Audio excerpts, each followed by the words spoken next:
Welcome to healthy and tasty. Different combinations తో సరికొత్త recipes ని పరిచయం చేయడంతో పాటు చక్కగా ప్రతి ఇంగ్రీడియంట్ వల్ల మనకు వచ్చే న్యూట్రిషన్ ఎలాంటిది అండ్ రెసిపీని మనం ఎందుకు అలా ప్రిపేర్ చేసుకోవాలి, ఇలాంటి ఎన్నో డీటెయిల్స్ ని మన హెల్దీ అండ్ టేస్టీలో తెలుసుకుంటూ ఉన్నాం కదా, ఫాలో అవుతున్నాం కదా. నేనైతే హ్యాపీగా ఫాలో అవుతున్నానండి. హెల్దీ అండ్ టేస్టీ రెసిపీస్ని ప్రతిరోజు తింటూ ఎంజాయ్ చేస్తున్నాను. సో మీరు కూడా మిస్ అవ్వకుండా అన్ని రెసిపీస్ని నోట్ చేసుకోండి. అండ్ ఇవాళ ఎపిసోడ్లోని మన రెసిపీస్ ఏంటో తెలుసుకోవాలంటే న్యూట్రిషనిస్ట్ని పలకరించాలి కాబట్టి స్టార్ట్ చేసేద్దాం మన episode. Hi Gauri. Hi Manjusha. Yes, so ఇవాళ మన healthy and tasty special menu ఏంటి? చాలా వెరైటీ కాంబినేషన్స్ ఎలాగో మనం ఎప్పుడు చేసుకుంటూ ఉంటాము. ఆ కాంబినేషన్స్ ద్వారా ఏమేమి న్యూట్రిషన్ వస్తుందో అదంతా కూడా మనం ప్లాన్ చేస్తాము. సో ఇన్ని కాంబినేషన్స్ చేస్తున్నప్పుడు చాలా ఫేవరెట్ ఉన్న 2 ఇంగ్రీడియంట్స్ మిక్స్ చేస్తే ఎలా ఉంటుంది అనిపించింది నాకు. Whose favourite? సో అందరి ఫేవరెట్. ఓకే, ఇది ఎవరు అంటే కాదనలేని ఒక 2 ఇంగ్రీడియంట్స్ అన్నమాట. ఓకే, సో ఎగ్ చాలా మంది ఆమ్లెట్ లాగా చేసుకుని, స్క్రాంబుల్ లాగా చేసుకుని అయినా సరే, ఎలా సో కొంచెం ఎగ్ అలా వేసుకుని తినడం మాత్రం అది డెఫినెట్ గా ఉంటుంది. సో అలా కార్న్ కూడా ఏది మరీ తీసుకుంటూ ఉంటారు. సూప్స్ లో కూడా చాలా మంది అలా తీసుకుంటూ ఉంటారు. సో అలా egg and corn millet rice చేసుకుంటారు. Millet rice, wow. So millets ని తినడానికి అంటే మేబీ కొంచెం డైలీ రొటీన్ లో ఇంక్లూడ్ చేసుకోవడానికి ఇలాంటి టెంప్టింగ్ ఇంగ్రీడియంట్స్ ఉండాల్సిందే కదా. చిన్నపిల్లలు కూడా యాక్చువల్లీ చాలా ఇష్టంగా. అవును, అండ్ ఆ రైస్ రెసిపీ అంతా కంప్లీట్ అవ్వాలి అంటే డెఫినెట్లీ మధ్యలో ఇలా కనిపిస్తూ ఉండాలి. అవునవును. సరే అయితే స్టార్ట్ చేద్దాం. ఓకే, సో ఇవన్నీ ఇంగ్రీడియంట్స్. ఓ వావ్, సో మంచి ఫ్లేవర్స్ అయితే నాకు ఫస్ట్ కనిపించాయి. ఎందుకంటే ఇలాంటి రైస్ రెసిపీస్కి అండ్ అందులోనూ ఎగ్ కూడా బ్లాండ్గానే ఉంటుంది, స్వీట్ కార్న్ కూడా కొంచెం అలా కమ్మకమ్మగా ఉంటుంది కాబట్టి కొంచెం ఈ స్పైసెస్ అనేది చాలా చాలా ఇంపార్టెంట్. అండ్ బోల్డ్ మంచి ఇలాచి, లవంగాలు, మిరియాలు అన్ని వేసి lot of spices. Yes, so ఇప్పుడు ఫస్ట్ ఆయిల్ వేద్దామా, గీ వేద్దామా? యాక్చువల్లీ గీతో స్టార్ట్ చేస్తామని అనమాట. సో నెయ్యి వేసుకుని, నేతిలోనే కొంచెం ఈ ఫ్లేవర్స్ అన్ని ఉన్నాయి కాబట్టి ఇవన్నీ చక్కగా ఫ్రై చేసుకుని వేసుకుంటున్నాం. సో ఎగ్ ఇందులోనే స్క్రాంబుల్ చేస్తున్నామా, పక్కన చేసి పైన వేసుకుంటున్నాం. అలా యాక్చువల్లీ ఫ్రైడ్ రైసెస్ లో పై నుంచి మనం సెపరేట్ గా వేసుకుంటాం కాబట్టి అలా చేసుకున్నాం. బికాజ్ ఇక్కడ ఇవన్నీ కూడా మనం కొంచెం కుక్ చేసుకోవాలి కదా. సో ముందుగా లవంగాలు, తర్వాత మిరియాలు, ఓకే, దాల్చిన చెక్క, ఓకే, ఇలాచి, పల్లి. ఓకే, సో ఉల్లిపాయలు వేసుకున్నాం ఇప్పుడు. తర్వాత పచ్చిమిరపకాయలు. ఓకే, పల్లీలు దోరగా వేగితే ఎంత మంచి టేస్ట్ ఇస్తాయండి. అది ఎంత కర్రీలో మనకి తర్వాత కొంచెం కుక్ అయినా కొంచెం సాఫ్ట్ అండ్ ఆ టెక్స్చర్ భలే ఉంటుంది. అది కరెక్ట్ గా వేయించడంలో ఉంటుంది అనమాట. సో మనం ఇక్కడ ఎక్కువ వాటర్ వేసేసుకుని కుక్ చేసేయట్లేదు కాబట్టి ఆ క్రంచీనెస్ అనేది పల్లీలో అలానే ఉంటుంది. అవును. ఓకే, సో ఆనియన్స్ చక్కగా ట్రాన్స్పరెంట్ అయిపోయాయి, మనకి చక్కగా కుక్ అయ్యాయి. నెక్స్ట్ మనం పాలకూర వేసేసుకున్నాం. ఇప్పుడు కొంచెం అది బాగా మనకి కుక్ అవ్వాలి కాబట్టి కార్న్ లాస్ట్ లో వేసుకున్నా సరిపోతుంది. అండ్ ఇప్పుడు కొంచెం ఉప్పు వేసేసుకుందాం, ఫ్లేవర్స్ వేసేసుకుందాం. ఐ థింక్ ఆకుకూర సెలెక్షన్ కూడా మనకి ఇంపార్టెంట్ కదా. ఇప్పుడు స్వీట్ కార్న్, ఎగ్ ఎలా అయితే కొంచెం దగ్గరగా బ్లాండ్ టేస్ట్లు ఉంటాయో, ఇప్పుడు అదే మనం ఆకుకూర, మెంతికూర కానీ ఇలా స్ట్రాంగ్ ఫ్లేవర్ ఉన్నది తీసుకుంటే ఇంకేం తెలీదు, మెంతికూర ఒకటే తెలుస్తూ ఉంటుంది. సో అది ఇంకొక టేస్ట్, అదే మనకి ఎలా కావాలనుకుంటున్నాము అన్న దాన్ని బట్టి. కానీ చాలా మటుకు మనము ఇలాంటివి చేసుకుంటున్నప్పుడు బ్రౌన్ రైస్, మిల్లెట్స్ ఫ్లేవర్స్ బాగా తెలియాలి కాబట్టి మనం పాలకూర ఇంక్లూడ్ చేసుకుంటున్నాం. పాలకూర కూడా చాలా హెల్తీ మిగతా ఆకుకూరలతో కంపేర్ చేస్తే. ఎందుకంటే పాలకూరలో మనకి మంచి ప్రోటీన్స్ కూడా ఉంటాయి, కొంచెం ప్రోటీన్ అబ్జార్బ్ అవ్వడానికి కూడా మనకి బాగుంటాయి అన్నమాట ఆకుకూరల్లో. సో అందుకని పాలకూర ఎక్కువగా ఇంక్లూడ్ చేసుకున్నా కూడా చాలా మంచిది. కొంతమంది కిడ్నీ కానీ యూరిన్ ఇన్ఫెక్షన్స్ ఉన్న వాళ్ళు కానీ పాలకూరను ఎక్కువ ఫ్రీక్వెంట్ గా తినడానికి భయపడుతూ ఉంటారు కదా, పర్వాలేదా అసలు ఎంత ఫ్రీక్వెంట్ గా వాళ్ళు తినచ్చు? సో డెఫినెట్లీ యూరిన్ ఇన్ఫెక్షన్స్ కి అయితే ఆకుకూరతో సంబంధం లేదు. ఓకే, పసుపు వేసుకున్నాము. ఓకే, ఉప్పు పసుపు వేసుకున్నాము. సో చక్కగా ఆకుకూర అయితే మగ్గిపోయింది. కార్న్ కూడా వేసేస్తాను, మన మెయిన్ ఇంగ్రీడియంట్ స్వీట్ కార్న్ లేదంటే ఈవెన్ మొక్కజొన్న ఏవైతే ఉంటాయో అవి కూడా మనం చక్కగా వాడుకోవచ్చు. కొంచెం ఉడకపెట్టేసుకుని ముందే ఇందులో వేసేసుకుంటే సరిపోతుంది. ఎందుకంటే మనకి ఇవన్నీ ఏవైతే ఫ్రోజన్ ఫుడ్స్ ఉంటాయో ఇవన్నీ కూడా కొంచెం ప్రాసెస్డ్ ఆర్ కొంచెం మనకి ప్రిజర్వేటివ్స్ చాలా ఎక్కువగా ఉంటాయి కాబట్టి కెమికల్స్ లేకుండా న్యాచురల్ ఫుడ్స్ ఉపయోగిస్తేనే మన హెల్త్ కి చాలా అవును యా సో ఇప్పుడైతే మనం ఫ్రోజన్ పీస్ వేసుకున్నాం కాబట్టి ఎక్కువ టైం పట్టదు కుక్ అవ్వడానికి, త్వరగానే అయిపోతుంది. ఈ లోపు ఇక్కడ ఎగ్ మనం స్క్రాంబుల్ చేసుకుందాం. ఓకే, కొంచెం నెయ్యి వేసుకుందామా లైట్గా? నువ్వే వేసి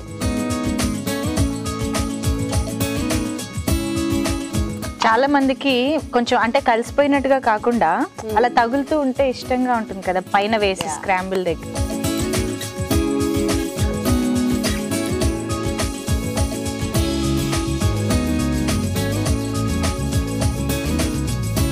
ఓకే అయితే సో కొంచెం ఇక్కడ ఎగ్ స్క్రాంబుల్ చేస్తూ ఉంటాను అండ్ అక్కడ కొంచెం మన స్వీట్ కార్న్ కూడా ఫ్లేవర్స్తో పాటు మగ్గుతూ ఉంటుంది. ఎస్, సో రైస్ రెసిపీస్ మనకు చాలా చాలా ఇంట్రెస్టింగ్గా తింటూ ఉంటాము, అంటే డిఫరెంట్ కాంబినేషన్స్ ట్రై చేయాలని ట్రై చేస్తూ ఉంటాము. అయితే మిల్లెట్స్ అండ్ రైస్ కాంబినేషన్ అనేది ఇక్కడ మనకు చాలా కొత్తగా ఇంట్రెస్టింగ్గా ఉందన్నమాట. అండ్ దానికి తగ్గట్టుగానే మంచి స్పైసెస్ ఇస్తూ మంచి ఫేవరెట్ ఇంగ్రీడియంట్స్ యాడ్ చేసుకుని ప్రిపేర్ చేస్తున్నాము. అండ్ చూడ్డానికి ఎంత కలర్ఫుల్గా ఉందో, అంటే ఆ లీఫీ వెజిటేబుల్, స్వీట్ కార్న్, పల్లీలు అన్ని భలే ఉన్నాయి. సో ఎగ్ స్క్రాంబుల్ కూడా నేను చేసి పెట్టేశాను. ఇక్కడ ఇది రెడీ అయిపోయింది అండ్ ఇది రెడీ అయిపోయింది కాబట్టి సో ఇక్కడ ఏంటంటే మనం జీలకర్ర పొడి, ధనియాల పొడి లాంటివి కాకుండా డైరెక్ట్ గా హోల్ స్పైసెస్ కి ఇంపార్టెన్స్ ఇచ్చాం. మిరియాలు, లవంగాలు, బాగుంది కదా చూడ్డానికి కూడా. సో ఇప్పుడు బ్రౌన్ రైస్ ఉడికించుకున్నది, ఫస్ట్ బ్రౌన్ రైస్ వేసేసుకుందాం కొంచెంగా. ఐ థింక్ ఈక్వల్ గా వేస్తున్నామా? ఈక్వల్ గా హాఫ్ కప్ లేదా జస్ట్ ఒక 2 అంటే రైస్ మనకి బాగా ఎక్కువ కనిపిస్తూ ఉంటుంది, మనకి ఒక టేబుల్ స్పూన్ లాగా వేసుకుని మిగతా హాఫ్ కప్ అంతా కూడా మిల్లెట్స్ ఓకే ఓకే. జస్ట్ మనకి చాలా మంది కూడా చెప్తూ ఉంటారు కొంచెం రైస్ తింటేనే ఆ ఫిల్లింగ్నెస్ వస్తుంది. అవును. సో ఆ ఫిల్లింగ్ గా ఉండాలి అనుకున్నప్పుడు సైకలాజికలీ కూడా ఒకటేసారి మొత్తానికి రైస్ మానేలేరు కాబట్టి ఇలా కూడా మనం ప్లాన్ చేసుకోవచ్చు.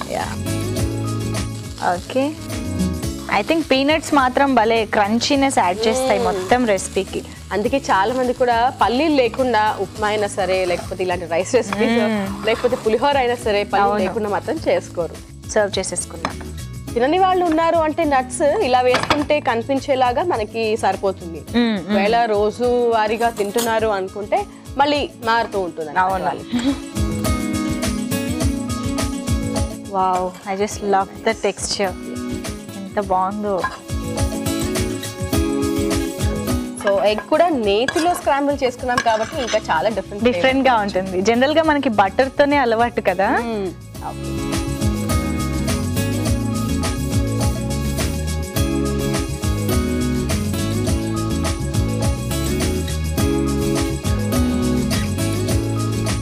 వావ్, కొంచెం కొత్తిమీర కూడా వేసుకుందామా? ఎస్, ప్రెజెంటేషన్ కూడా భలే ఉంది కదా, చూడగానే తినాలనిపించేలాగా. మీకు కూడా ట్రై చేయాలని ఉంది కదా, మరి ఇంకెందుకు ఆలస్యం?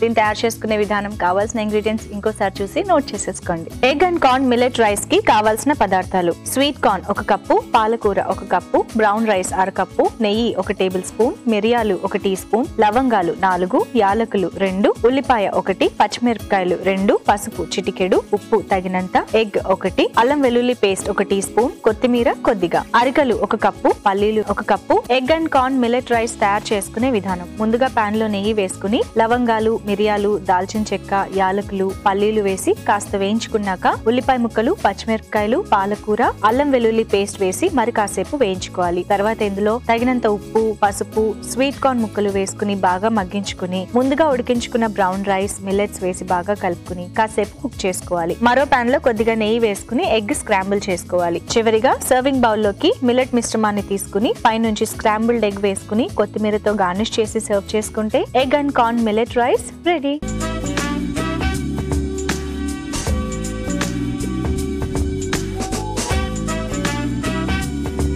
తయారు చేసుకునే విధానం, కావాల్సిన పదార్థాలు చూసేసారు కదా. ఇప్పుడు మేము టేస్ట్ చూసి చెప్పేస్తాం మరి ఈ కాంబినేషన్ ఎలా ఉందో.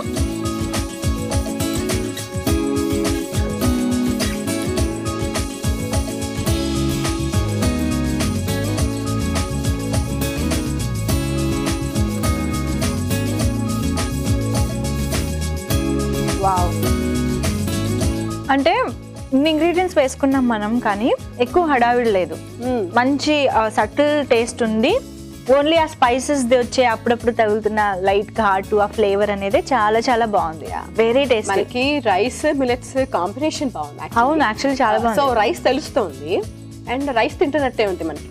మిల్లెట్స్ అంటే దాని టెక్స్చర్ ఎలాగో చిన్నగా ఉంటుంది కాబట్టి మేజర్ గా మనకి రైస్ తింటున్న ఫీలింగే ఎక్కువ ఉంది. మిల్లెట్స్ తినేసాము లేదు అనే ఫీలింగ్ అనేది సైకలాజికల్లీ ఉండదు. అండ్ ఫ్లేవర్స్ బాగున్నాయి, కాంబినేషన్స్ బాగున్నాయి, మసాలా దినుసులు కూడా ఉన్నాయి కాబట్టి పర్ఫెక్ట్ గా. సో మీరు కూడా డెఫినెట్ గా ట్రై చేయండి. అండ్ బాక్స్ ప్యాక్ చేసి తీసుకెళ్ళడానికి కూడా బెస్ట్ ఆప్షన్ కాబట్టి మిస్ అవ్వద్దు. ఓకే, అయితే నెక్స్ట్ రెసిపీలోకి వెళ్ళిపోదాం. ఏం చేస్తున్నాం? షాహీ కాజు మష్రూమ్ మసాలా. చూద్దాం మరి ఎలా చేయాలో. స్టార్ట్ చేద్దాం. తీసుకొస్తాను. ఓకే, సో మన ఇంగ్రీడియంట్స్. ఓహ్ వావ్, ఆల్ వైట్స్ అంటే హెల్దీ వైట్స్.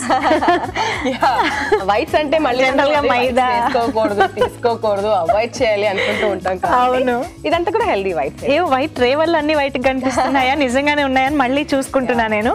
బట్ ఎస్, నిజంగానే షాహీ ఉంది కాబట్టి రిలేటెడ్ గా లాట్ ఆఫ్ ఇంగ్రీడియంట్స్ తెచ్చేసుకున్నాం. అండ్ ఇక్కడైతే మనం వెజిటేబుల్ అంటే ఓన్లీ మష్రూమ్ కే స్టిక్ అవుతున్నాము. కొంతమందికి మష్రూమ్ ఫేవరెట్ గా ఉంటుంది చూడు, అలాంటి వాళ్ళకి ఓన్లీ మష్రూమ్ కర్రీ అంటే చాలా ఇష్టంగా తింటారు. మష్రూమ్ నచ్చని వాళ్ళు డెఫినెట్లీ మష్రూమ్ తీసేసి వేరేవి కూడా వేసుకోవచ్చు. కానీ మష్రూమ్ కూడా హెల్దీయే, అది ఫంగస్ లాగా కాదు. జనరల్ గా అలానే కన్సిడర్ చేసి చాలా మంది తీసుకోరు, but it is very healthy. మంచి ప్రోటీన్స్, షుగర్ కంట్రోల్ చేస్తుంది కాబట్టి తీసుకో. సో షాహీ రెసిపీ కూడా కాబట్టి బటర్ యూజ్ చేస్తున్నాం మనం. చాలా మసాలా దినుసులు ఉన్నాయి కూడా కాబట్టి బటర్ లో వేగితే ఇంకా బాగుంటుంది. హోల్ స్పైసెస్ కొన్ని మనం ఫ్లేవర్స్ ఇస్తున్నాం అన్నమాట. ఓకే, సో అలా మనకి జనరల్ గా జాజికాయ, తర్వాత హోల్ గరం మసాలా అవన్నీ కూడా ఉంటాయి. అవన్నీ కలిపి వేసుకుంటుంటే ఓకే. ఆల్రెడీ పేలిపోతున్నాయి. కాజు కూడా ఇప్పుడు ఫ్రై చేస్తాము. ఉల్లిపాయలు, పచ్చిమిరపకాయలు, ఓకే, జీలకర్ర. సో మంచి డైజెషన్ కి హెల్ప్ అవుతుంది. సో ఒకవేళ బటర్ కొంచెం స్వీట్ గా అనిపిస్తుంది అనుకుంటే కొంచెం నెయ్యి కూడా వేసుకోవచ్చు, ఆప్షనల్. మనం రెండు వేసుకోవట్లేదు, ఏదైనా ఒకటి ప్లాన్ చేసుకోవచ్చు మనం. జనరల్ గా ఇవి రెండు కలిపేసి కూడా వేసుకుంటూ ఉంటారు, మంచి ఫ్లేవర్ వస్తుంది అని. గార్లిక్ చక్కగా, వెల్లుల్లిపాయలు బాగా వేగాయి, మంచి అరోమా రిలీజ్ అయింది. అంటే ఇన్ని హోల్ గరం మసాలా వేసుకున్నా కూడా మనకి వెల్లుల్లి వేగిన అరోమా ఇంత బాగా తెలుస్తుంది కదా, చాలా బాగుంది. అల్లం వెల్లుల్లి పేస్ట్. ఓకే, తర్వాత ఉల్లిపాయ పేస్ట్, ఆనియన్ ప్యూరీ లాగా చేసేసి వేసుకుంటున్నాము. సో సపరేట్ గానే మనం యాక్చువల్లీ ప్యూరీ చేసుకోవాలి, గ్రైండ్ చేసుకోవాలి. ఎందుకంటే అన్ని కలిపేసుకుని చాలా మంది అలా చేస్తూ ఉంటారు, కానీ ఒక్కొక్క దానికి అంటే సపరేట్ గా ఫ్రై చేసుకుంటేనే బెటర్. ఆ టైమింగ్ వేరే ఉంటుంది, ఫ్రై అయ్యే టైమింగ్, మసాలా వేగడానికి అంటే ఆనియన్ వేగడానికి ఒకటి సపరేట్ గా వేసుకుంటే ఇంకా మంచి టేస్ట్ వస్తుంది. అలానే చేసుకోండి. అండ్ టొమాటో ప్యూరీ వేసుకుందాం. కొంచెం ఇవి పచ్చివాసన పోతే మనకి సరిపోతుంది. కాజు జనరల్ గా లాస్ట్ లో కూడా వేసుకుంటారు చాలా మంది, అంటే ఆ షాహీ ఫ్లేవర్ టేస్ట్ బాగా తెలియాలని. మనం ఇప్పుడు కొంచెం వేసుకుందాము. అండ్ బేసిక్ గా కొంచెం వేగాలి. ఇంకోటి ఏంటంటే అడుగంటుతూ ఉంటుంది కదా, కాజు వేగానే పాన్ కి అంటుకుపోతూ ఉంటుంది కాబట్టి కొంతమంది భయపడి లాస్ట్ లో వేసుకుంటూ ఉంటారు. బట్ మనకి ఇక్కడ ఆనియన్ పేస్ట్, టొమాటో ప్యూరీ అన్ని తోడు ఉన్నాయి కదా, అంత ఈజీగా వాటర్ కూడా అవ్వదు. ఎలాగో వేసేస్తాం ఇప్పుడు. అంటే మామూలుగా కాజు ప్యూరీ చేసేటప్పుడు ముందుగా ఒక్కసారి వేయిస్తారు, లాస్ట్ లో వేసుకోవచ్చు. లేదు వేయించలేదు, ముందే ప్యూరీ చేశారు అనుకుంటే ఇలా కూడా వేసి కొంచెం సేపు మనం కుక్ చేయొచ్చు. ఫ్లేవర్స్ వేసేసుకుందాం. ఇప్పుడు షాహీ కలర్ వచ్చేసింది. సో మొత్తం రెసిపీకి సరిపడా ఉప్పు, అండ్ ఇంకా మనకి ఫ్రెష్ క్రీమ్ కూడా ఉంది, పసుపు, ఓకే, ధనియాల పొడి, ఓకే, జీలకర్ర పొడి, కొంచెం గరం మసాలా. దినుసులన్నీ కూడా వేసుకున్నాం కాబట్టి కొంచెం చూసి వేసుకోవాలి, లేకపోతే షాహీ ఫ్లేవర్ పోయి మరి ఎక్కువ మసాలా అనిపించేస్తూ ఉంటుంది. ఓకే, సో ఒక్కసారి కలిపేసుకుని వాటర్ యాడ్ చేసుకుందాం.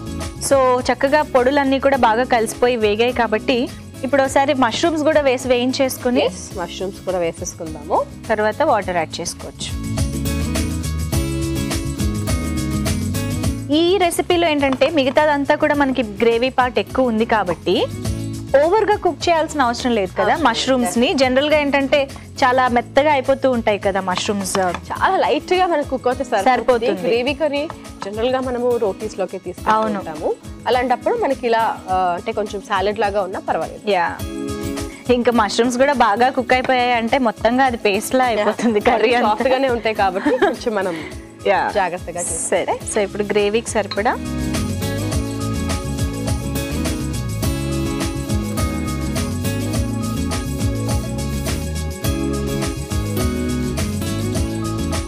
ఆల్మోస్ట్ ఇంకా అన్ని వేసేసుకున్నట్టే కదా. క్రీమ్, ఫ్రెష్ క్రీమ్ లాస్ట్ లో వేసుకుంటే కొంచెం ఇదంతా కూడా బాగా మనకి బాయిల్ అయ్యాక. ఓకే, సో చక్కగా బాగా కలిసిపోయింది. అండ్ మష్రూమ్స్ ఇప్పుడే వేసుకున్నాం కాబట్టి ఆ మసాలా ఫ్లేవర్స్ అన్నిటితో పాటు మూత పెట్టేసి కాసేపు బాగా ఉడికించుకుందాము. సో ఎస్, చాలా చాలా ఇంట్రెస్టింగ్ యమ్మీ కర్రీ ప్రిపేర్ చేసుకుంటున్నాం.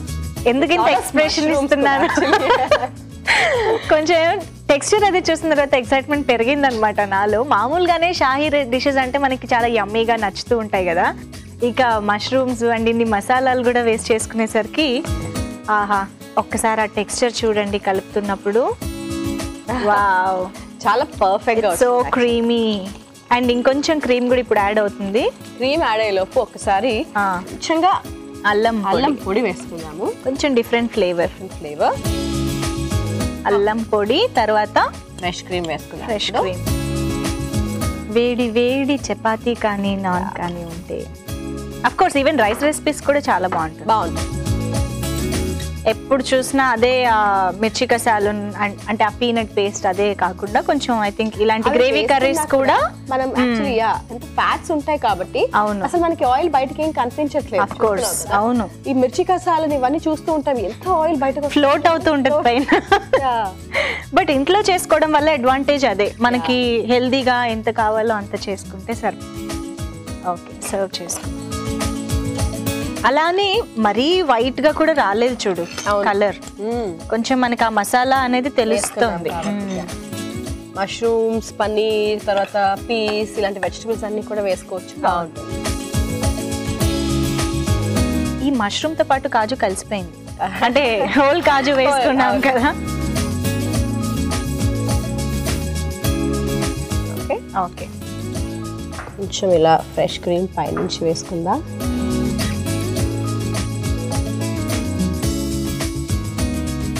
కొంచెం కొత్తిమీర, కొంచెం లెమన్ అండ్ ఆనియన్స్ అలా పక్కన పెట్టుకుని. ఓకే, నేను ఏదో రెస్టారెంట్కి వెళ్ళిపోయాను ఆల్రెడీ. వెళ్ళిపోయావా? ఇది మన healthy and tasty actually. But seriously మీకు చూస్తేనే అర్థమైపోయి ఉంటుంది, రెస్టారెంట్ స్టైల్లో మనకి షాహీ మసాలా కర్రీ రెడీ అయిపోయింది అనమాట. మరి మీరు కూడా ట్రై చేసి ఎంజాయ్ చేయాలనుకుంటే దీని తయారీ విధానం, కావాల్సిన ఇంగ్రీడియంట్స్ ఇంకోసారి చూసేయండి. షాహీ కాజు మష్రూమ్ మసాలాకి కావాల్సిన పదార్థాలు: నెయ్యి 1 table spoon, butter 1 table spoon, mushrooms 1 cup, ఉప్పు తగినంత, జీడిపప్పు 4, మసాలా దినుసులు 1 టేబుల్ స్పూన్, జీలకర్ర 1 టీ స్పూన్, అల్లం పొడి చిటికెడు, అల్లం వెల్లుల్లి పేస్ట్ 1 టీ స్పూన్, ఉల్లిపాయ పేస్ట్ 1/2 కప్పు, పచ్చిమిరపకాయలు 2, పసుపు చిటికెడు, జీలకర్ర పొడి 1 టీ స్పూన్, ధనియాల పొడి 1 టీ స్పూన్, జీడిపప్పు పేస్ట్ 2 టేబుల్ స్పూన్లు, tomato puree 1/2 cup, fresh cream 1/4 cup, కొత్తిమీర కొద్దిగా. షాహీ కాజు మష్రూమ్ మసాలా తయారు చేసుకునే విధానం: ముందుగా పాన్ లో బటర్ వేసుకుని మసాలా దినుసులు, జీడిపప్పు, వెల్లుల్లి రెబ్బలు, పచ్చిమిరపకాయ ముక్కలు, జీలకర్ర, అల్లం వెల్లుల్లి పేస్ట్, ఉల్లిపాయ పేస్ట్ వేసి కాస్త వేయించుకోవాలి. తర్వాత టొమాటో ప్యూరీ, జీడిపప్పు పేస్ట్ వేసుకుని బాగా కలిపి తగినంత ఉప్పు, పసుపు, జీలకర్ర పొడి, ధనియాల పొడి, గరం మసాలా వేసి బాగా కలిపి మష్రూమ్స్ కూడా వేసి కాస్త వేయించుకున్నాక తగినన్ని నీళ్లు పోసుకుని బాగా ఉడికించుకోవాలి. తర్వాత అల్లం పొడి, ఫ్రెష్ క్రీమ్ వేసి బాగా కలుపుకుని సర్వింగ్ బౌల్ లోకి తీసుకుని పైనుంచి మరికొద్దిగా ఫ్రెష్ క్రీమ్ అలాగే కొత్తిమీరతో గార్నిష్ చేసి సర్వ్ చేసుకుంటే Shahi kaju mushroom masala ready.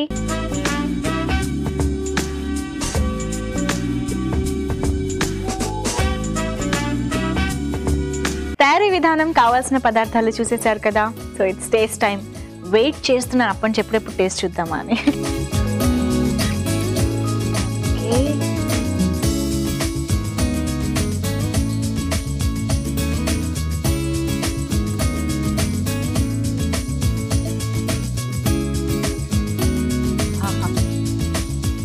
As expected, అద్రిది.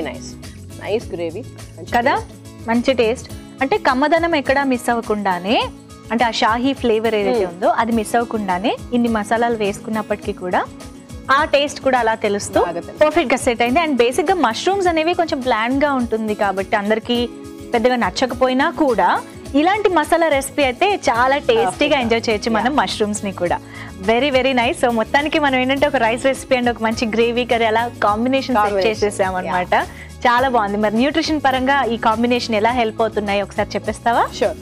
So first recipe మంచి మిల్లెట్ రైస్ రెసిపీ చేసుకుందాము. కార్బోహైడ్రేట్స్ మనకి మిల్లెట్స్ నుంచి ఎలా అయితే వస్తున్నాయో కాంప్లెక్స్ కార్బోహైడ్రేట్సే బ్రౌన్ రైస్లో కూడా, కాబట్టి రెండు కూడా ఎనర్జీ గివింగ్ అంటే ఫైబర్ ఉన్నట్టు పీచు పదార్థం చక్కగా పెట్టుకుని మనం ఈ రెసిపీ చేసుకున్నాము. సో హై ఫైబర్ రెసిపీ, మంచి కాంప్లెక్స్ కార్బోహైడ్రేట్సే వస్తున్నాయి. షుగర్ ఉన్న వాళ్ళు కూడా చక్కగా తీసుకోవచ్చు. సో డయాబెటిక్స్ కూడా చక్కగా తీసుకోవచ్చు. దీంట్లోనే మనము ప్రోటీన్స్ పల్లీల ద్వారా యాడ్ చేసుకున్నాము, హెల్దీ ఫ్యాట్స్ వస్తున్నాయి, కార్న్ నుంచి కూడా క్యాలరీస్ వస్తున్నాయి, తర్వాత ఆకుకూర నుంచి ఇంకా కొంచెం ఎక్కువగా fibre, iron, calcium, folic acid లాంటి హెల్దీ మంచి న్యూట్రియంట్స్ కూడా వస్తున్నాయి. అండ్ మేజర్గా మనము ఎగ్ కూడా వేసుకున్నాం కాబట్టి అక్కడ ఫ్యాట్స్ కూడా ఇంక్లూడ్ చేస్తూనే మనకి మళ్ళీ ఐరన్ కూడా అండ్ మంచి ప్రోటీన్ కూడా. సో అలా హై ప్రోటీన్, హై ఫైబర్, మంచి ఎనర్జీ గివింగ్ కూడా, కాబట్టి లంచ్ టైంలో పర్ఫెక్ట్. ఎందుకంటే లంచ్ టైంలో ఉంటాం కదా, అలాంటప్పుడు ఇలాంటి కాంబినేషన్ తీసుకుంటే పర్ఫెక్ట్గా ఉంటుంది. And second recipe, so Shahi అనగానే మనకి మిల్క్తో సంబంధించి పాలతో సంబంధించినవి మనకి ఎక్కువ ఉంటాయి కాబట్టి, సో అలా కాజు కూడా వేసుకున్నాము, క్రీమ్ కూడా వేసుకున్నాము. సో హెల్దీ ఫ్యాట్స్ ఉన్నాయి. మేజర్గా మనకి ప్రోటీన్స్ అండ్ ఫ్యాట్స్ బాగా వస్తూ ఉంటాయి ఇలాంటి రెసిపీస్లో. అండ్ ఫ్యాట్స్ వస్తున్నా దాని నుంచి కూడా హెల్దీ ఫ్యాట్సే, దాని నుంచి కూడా క్యాలరీస్ వస్తున్నాయి కాబట్టి high calorie recipe. And mushrooms, అందుకే కొంచెం లో క్యాలరీ మష్రూమ్స్ వేసుకున్నాము, దీని నుంచి కూడా ప్రోటీన్స్ వస్తున్నాయి. సో ఓవరాల్గా మనకి ఈ దినుసులు, ఈ మసాలాస్ నుంచి మెటబాలిజం పెరుగుతుంది. తర్వాత ఎక్కడైతే మనకి కొంచెం ఘాటు లేకపోతే థ్రోట్ ఇన్ఫెక్షన్స్ లాంటివి ఉన్నాయో అవన్నీ కూడా కొంచెం తగ్గుతాయి. ఘాట్ ఎక్కువగా లేకపోయినా, బికాస్ షాహీ వేసుకుంటాం కాబట్టి అంటే కొంచెం స్వీట్నెస్ లాగా ఉంటుంది, ఘాటు కూడా ఎక్కువగా ఉండదు కాబట్టి అందరూ పెద్దవాళ్ళు కూడా చక్కగా తీసుకోవచ్చు. అండ్ షాహీ అంటేనే మనం ఎక్స్పెక్ట్ చేసేది అదే కదా, కొంచెం కమ్మదనము అది ఉండాలనే కాబట్టి ఏదైతే మనం ఎక్స్పెక్ట్ చేస్తామో అది ఖచ్చితంగా సర్వ్ చేస్తోంది అనమాట ఈ రెసిపీ. సో డెఫినెట్ గా రెండింటిని కూడా మీరు కూడా ట్రై చేయండి. అండ్ మిల్లెట్స్ ని కొంచెం రెగ్యులర్ గా ఇంక్లూడ్ చేసుకోవాలనుకునే వాళ్ళకి మన ఫస్ట్ రెసిపీ కూడా చాలా మంచి ఆప్షన్. ట్రై చేస్తారు కదా? ఓకే వ్యూవర్స్, ఇది ఇవాల్టి మన హెల్దీ అండ్ టేస్టీ. ఈ రెసిపీస్ ని ట్రై చేస్తూ ఉండండి. నెక్స్ట్ ఎపిసోడ్ లో మళ్ళీ మీట్ అవుదాం. Until then bye.